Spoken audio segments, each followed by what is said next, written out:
लगे छै अपने सबके मिथिला संस्कार पर स्वागत करै छी।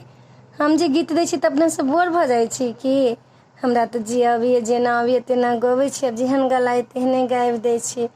अपने सब पूरा गीत जरूर सुनब, आधा आधा गीत नहीं सुनब। कथा दै छी तऽ पूरा सुनब, आधा नहीं सुनब। तऽ एकटा चौठी चान के गीत दै छी से सुनियौ। आउ यो चंदा मामा, आउ यो चौठी चान, आउ यो चंदा मामा, आउ यो चौठी चान।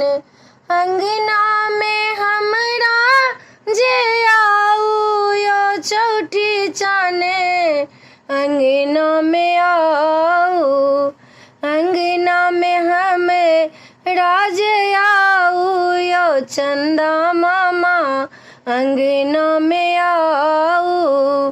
गाय के गोबर सा आंगन निपाएब, गाय के गोबर सा आंगन निपाएब। आही पान कलश धराएब यो चंदा मामा, अंगना में आऊ। आही पान कलश धराएब यो चंदा मामा, अंगना में आऊ। पूरी पकवान मामा अहाँ ला बनाएब, पूरी पकवान मामा अहाँ ला बनाएब।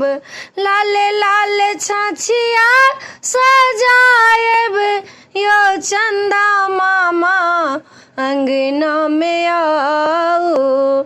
लाल लाल डलिया में फल जे सजाएब, लाल लाल डलिया में फल जे सजाएब।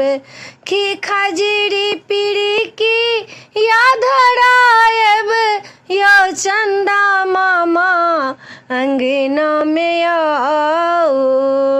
आऊ यो चंदा मामा, आऊ यो चौठी चान, आऊ यो चंदा मामा, आऊ यो चौठी चान।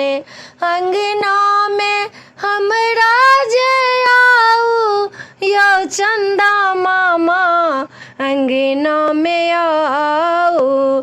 हरियर पानो सुपारी खुआएब, हरियर पानो सुपारी खुआएब।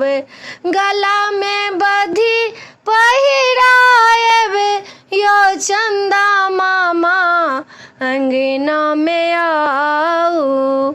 आऊ यो चौठी चान, आऊ यो चंदा मामा, अंगना में हमरा जे आऊ।